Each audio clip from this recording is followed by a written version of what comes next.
In the year 326 BC, after fighting an epic battle with Porus, Alexander the Great wanted to expand his empire further east, where the Nanda ruler Dhanananda was waiting for him with a large force. This was a critical moment in Indian history. But suddenly, Alexander the Great changed his mind and decided to return. Thus, Hydaspes became the easternmost boundary of his empire, and his dream of conquering the whole India could not be fulfilled. The Greek historians told us that the fear of a large army with an elephant force, the rumors of bravery and fighting skills of Eastern Indian warriors compelled Alexander the Great to return.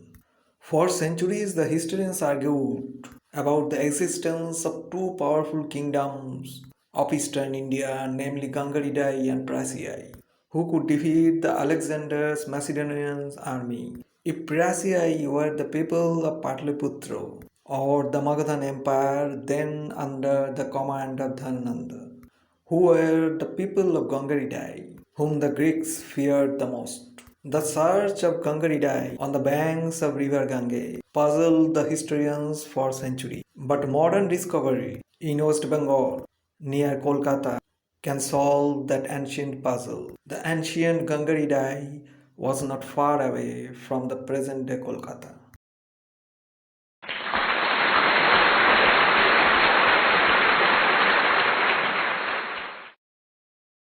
We all know that Bengal was a golden land that attracted the modern European powers for centuries. And its rich trade and commerce was the main reason that European powers from Portuguese to the British started to colonize this land called Bengal. Of all the European powers that tried to colonize Bengal, the British East India Company was most successful, and they ultimately became the rulers of Bengal.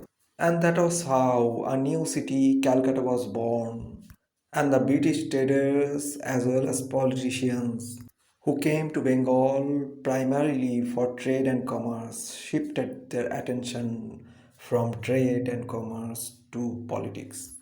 But long before the coming of the British and the foundation of Kolkata, there was an ancient city so nearest to Kolkata with which the ancient Greco-Roman world had trade relations. Like the modern European powers who came to India attracted by its trade and commerce, the ancient Greek and Roman traders were also interested in Indian goods. And these Greco Roman traders used to visit some cities and ports in ancient Bengal. Once a city that was very nearest to Kolkata that attracted the Greco-Roman traders for its rich trade and commerce, for its luxurious life, and for its rich culture. Located in North 24 Parganas district in the state of West Bengal, this rich city of ancient world attracted the foreign traders from Europe and Asia for centuries. The story of this city dates back to the time immemorial before the Mauras came to rule Bengal. The city which saw the rise and fall of many powers. The city which saw the rise and fall of many kings, emperors, and generals. And it was this city which witnessed the rise and fall of Bengal trade and commerce. This was the lost city of Chandraketugarh. From pre-modern period to the fall of the Palasena dynasty, this city witnessed the rise and fall of many empires and kingdoms, and finally witnessed the coming of the Muslim invaders. Today we will discuss how such a wonderful city, which witnessed the rise and fall of so many ancient Indian dynasties and powers, was forgotten during the Middle Ages, and its population left the city, and it became one of the lost cities of the world. We will analyze who were the invaders or the power that destroyed the city, where the city's population fled when the city was totally destroyed, and why such a rich city which flourished for centuries suddenly become a lost city. This is the story of the lost city of Chandraketugarh, which means the fort of King Chandraketu.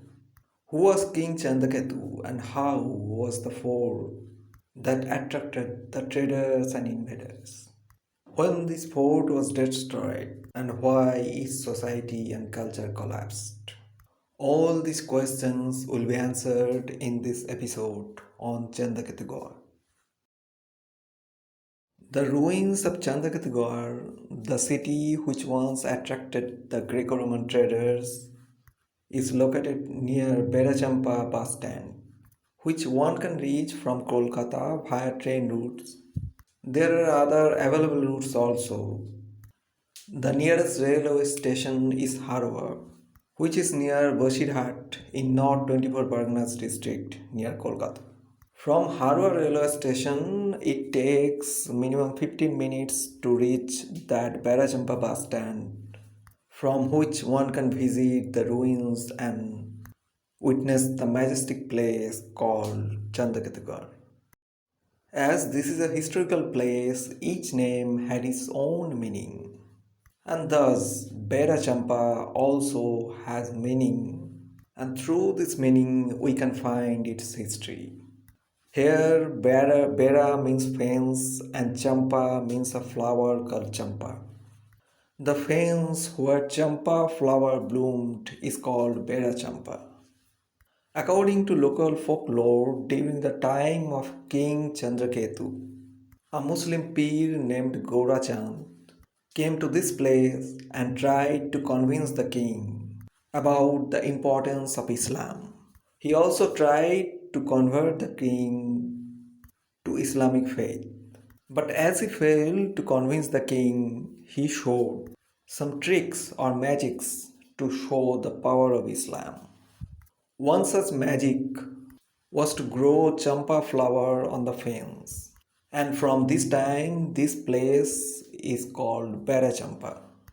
The Chandraketugarh, the ruins is 15 minutes from this place Barachampa, and the place later came to be known as Deganga. About this place Deganga there is also folklore, which also mention two characters, Pir Gorachand and King Chandraketu. It is said that goddess Ganga was invited by King Chandraketu for the rice ceremony of his son. But this ceremony failed due to the conspiracy of Pir Gorachand, and goddess Ganga left this place, and hence the name Deganga. This Deganga is the same place mentioned by Greco-Roman writers like Megasthenes and Ptolemy. Some believe that this place is the same Gangaridai which was mentioned by Greco-Roman writers. This is the same historical Gangaridai, the fear of which compelled the Greek conqueror Alexander the Great to retreat. Alexander heard the strong elephant force of Gangaridai can defeat any king. Plutarch mentioned that the fear of Gangaridai's superior force of elephants and its army compelled the Macedonian army to abandon the plan of conquering India. From Plutarch, we have come to know that the kings of Gangaridai and Prasiai were waiting for Alexander the Great with a huge army of 2 lakh foot soldiers, 8,000 war chariots, 80,000 strong cavalry, and 6,000 fighting elephants. We will later discuss the history of Gangaridai in details and why Alexander and the Macedonian force retreated from India.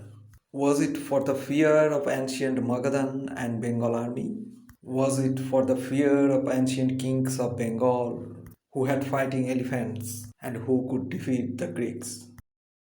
There are many folklores and foreign accounts connected with this lost city of Chandraketugarh.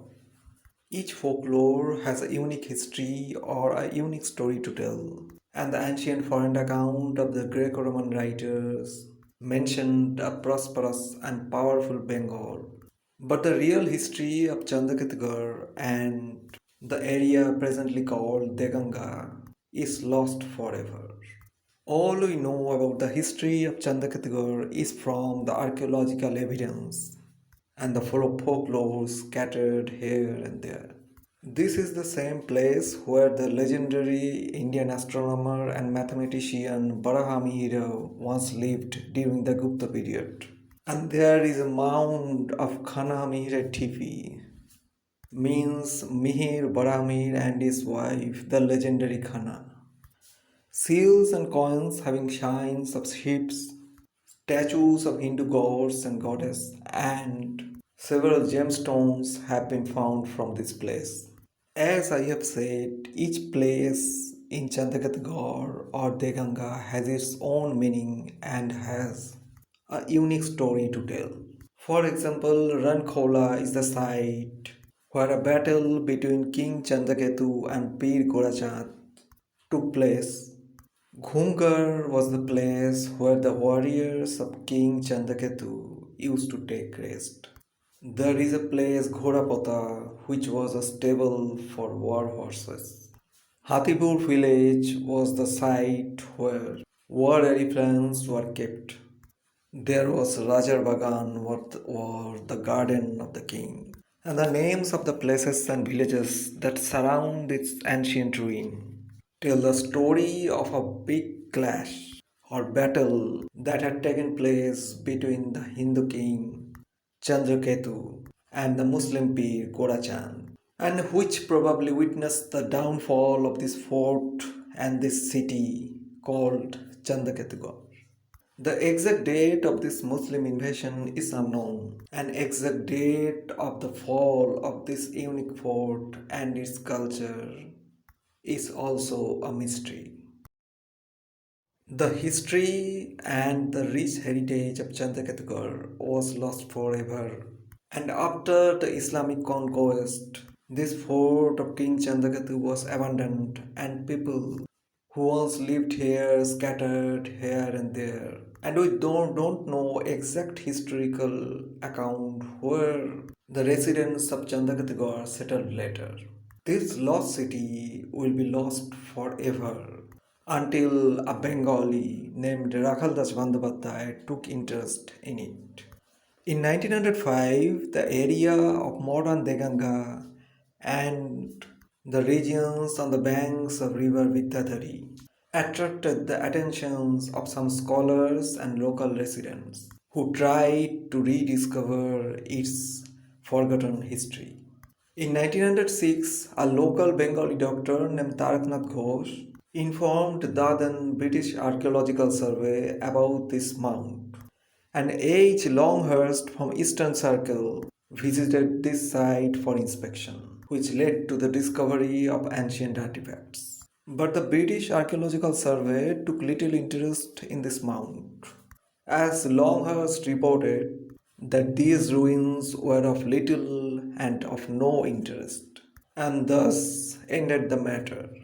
After 2 years, a Bengali archaeologist, the famous Rakhaldas Bandopadhyay, the man who discovered the ruins of famous Mohenjo-daro, visited Chandraketugarh and he found a large number of artifacts which were very ancient, and the civilization that flourished here was as important as Harappa and Mohenjo-daro. In 1920s, Rakhaldas Bandopadhyay published his thoughts on Chandraketugarh in a Bengali monthly named Basumati. And this was the beginning of a search that compelled the Ashutosh Museum of Indian Art decades later to focus on this site.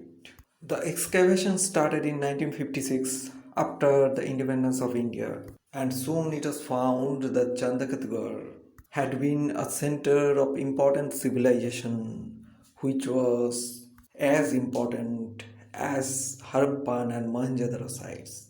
The site of Chandraketugarh had been continuously occupied from pre-modern time to Palasena era in 12th century AD.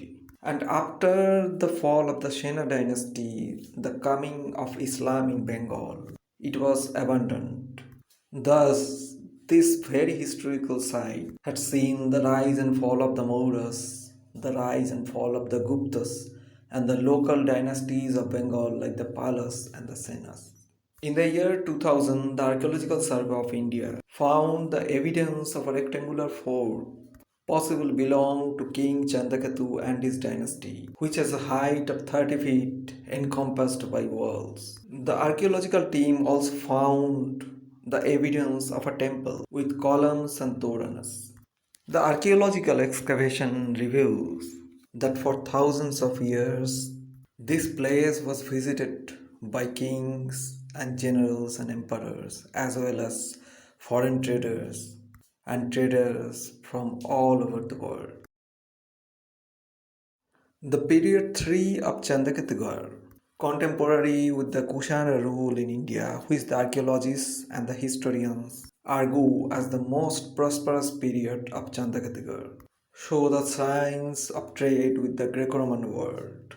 The archaeologists found the fine pieces of Roman pottery, broken pieces of amphora shards in black, fine red pottery with beautiful designs, and fine terracotta figures. The period 4 ascribed to Gupta period in India also show the artifacts which date back to the Roman period. The dress and depictions of these artifacts show the influence and the trade connections that the Romans had with this particular site called Chandraketugarh.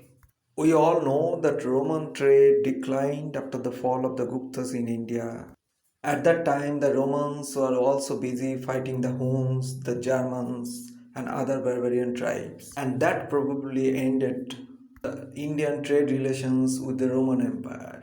During the last period of Chandraketugarh, the Pala-Sena period, we find no evidence of Greco-Roman trade, and there are very limited informations concerning this period, the last period. Probably the area we call Deganga or Chandraketugarh came under the influence of different empires and different kingdoms that conquered this region. Each kingdom and each empire left its own mark on the city of Chandraketugarh. Here one can see the influence of the Mauras, and after the fall of the Maurya Empire, the influence of the Kushanas. From the ruins of Chandraketugarh, one can witness the rise and fall of Gupta and Pal empires, and yet one can see the destructions which the city suffered at the hands of the invaders. For 2500 years or more, Chandraketugarh survived the cities of Rome, Greece, and Pataliputra, and many other Indian cities. It survived the rise and fall of great powers and great merchant empires of the ancient world. Due to contemporary literary evidence left by the Greco-Roman writers, we know that Gangaridai or Bengal was a very prosperous region in trade, commerce, and political power. But what happened to this prosperous region after 12th century AD? History has no answer to that. The only history and data we can collect is from the scattered ruins of Chandraketugarh. If the ruins of Chandraketugarh can tell the stories of an ancient world, then it will tell the stories of great empires and great heroes and great traders who once visited this city and made it one of the rich cities of Bengal as well as India. In our next episode, we will discuss the relation of this place called Chandraketugarh with the ancient kingdom Gangaridai mentioned by Greco-Roman writers. We will discuss the history of the successive empires that once controlled Chandraketugarh and its adjoining regions. We will discuss its importance in the ancient world and the trade relations it had with the foreign powers. Thank you for watching Lost Cities. Please subscribe our channel to encourage us to make more videos on the ancient lost cities of the world. Thank you.